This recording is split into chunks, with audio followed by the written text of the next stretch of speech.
Assalamualaikum warahmatullahi wabarakatuh. Hai, balik lagi di Erzam Channel.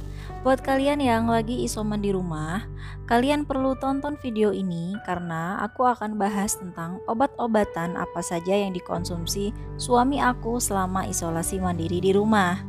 Alhamdulillahnya, berkat ikhtiar obat-obatan ini, dalam waktu 6 hari suami aku sudah membaik.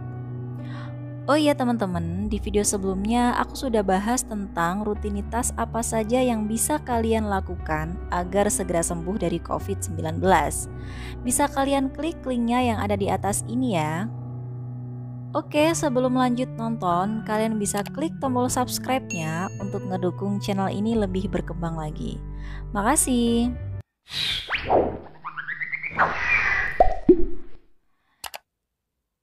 Jadi ceritanya suami aku itu sekitar 1 bulan yang lalu positif COVID-19 dan harus isolasi mandiri di rumah.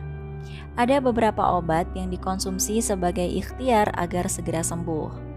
Nah, obat-obatan ini sesuai anjuran dokter dan beberapa saran dari teman dan kerabat yang sebelumnya lebih dulu positif COVID.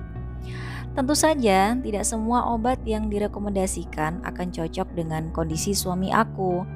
Jadi, kalian juga perlu memilih dan memilah kira-kira obat apa saja yang cocok dan sesuai dengan kondisi kalian sekarang. Untuk itu, sebelum mengkonsumsi obat yang harus kalian baca dan teliti adalah indikasi, komposisi obat, cara kerja obat, cara pemakaian, peringatan penggunaan obat, efek samping, dan kontraindikasi. Untuk itu, penting sekali dilakukan teman-teman untuk menghindari hal yang tidak diinginkan. Jadi, suami aku itu masuk kategori gejala ringan COVID. Yang pertama dirasakan itu demam, menggigil, dan nyeri otot. Sepertinya sudah tidak asing lagi ya untuk obat demam, yaitu paracetamol.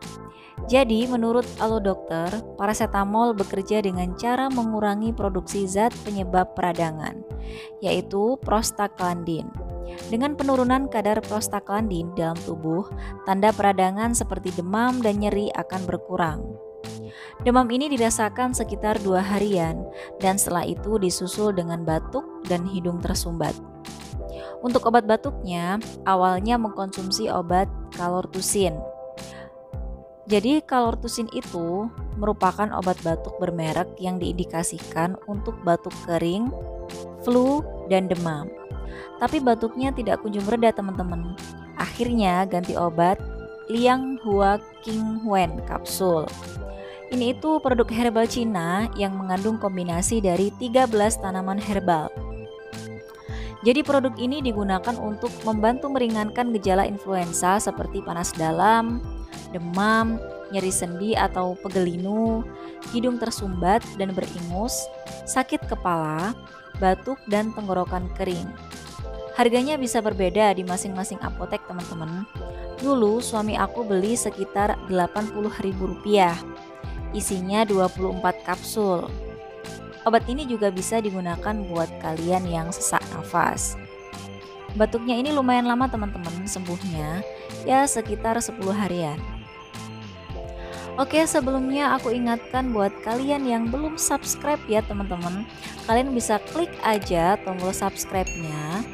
Yang klik tombol subscribe, aku doakan semoga selalu diberi sehat. Dan yang belum klik, semoga lekas mengklik. Hehehe. Kemudian gejala yang lain yaitu anosmia. Obat yang dipakai yaitu Avamys nasal spray. Jadi obat ini itu digunakan untuk pengobatan rinitis alergi, yaitu suatu kondisi pembengkakan membran nasal di dalam hidung yang ditandai dengan bersin-bersin, hidung gatal, hidung tersumbat, dan hidung meler yang dipicu oleh adanya alergen atau sesuatu yang dapat menimbulkan reaksi alergi. Avamys nasal mengandung fluticasone furoat termasuk ke dalam golongan kortikosteroid, yaitu golongan obat bersifat sebagai antiinflamasi dengan mencegah dikeluarkannya mediator inflamasi oleh tubuh. Harganya Avamys ini lumayan teman-teman, sekitar Rp220.000.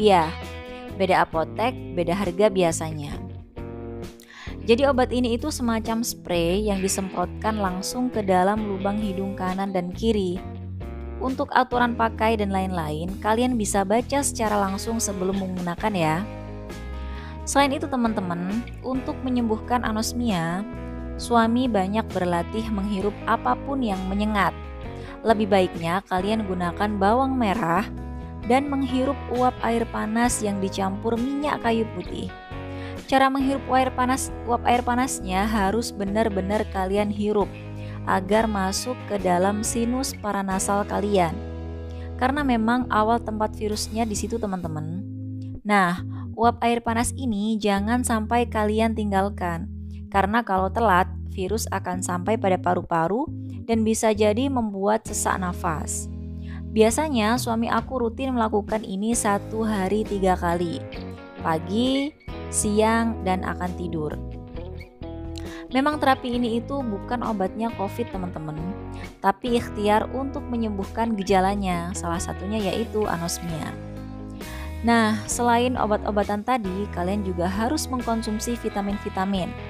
Kalau suami aku kemarin minum Enervon C atau Vitalon C, 1 hari 1 kali aja. Dari semua obat-obatan dan vitamin yang aku sebutin tadi, sekali lagi, lebih baiknya kalian bisa konsultasi ke dokter terlebih dahulu. Atau kalau kalian isoman di rumah dan biasa membeli obat di apotek, kalian harus sesuaikan dengan gejala kalian. Nah, kalian juga harus teliti membaca indikasi obatnya, cara pemakaian, dan lain-lain yang seperti aku jelaskan sebelumnya. Kemudian, kalau gejala yang kalian rasakan itu bebarengan atau bersamaan, jangan meminum semua jenis obat sekaligus ya. Tapi ada jeda beberapa waktu sehingga menghindari efek negatif yang ditimbulkan obat. Misal nih, kalian minum obat demam dulu. Selang 30 menit sampai 1 jam baru minum obat batuk dan seterusnya. Oke, itu tadi pengalaman suami aku. Semoga memberi manfaat buat kalian semua yang sekarang sama-sama berjuang melawan penyakit ini. Tetap semangat, positive thinking, dan semoga selalu sehat. Terima kasih buat kalian yang udah nonton. Jangan lupa subscribe channel aku, Erzam Channel. Wassalamualaikum.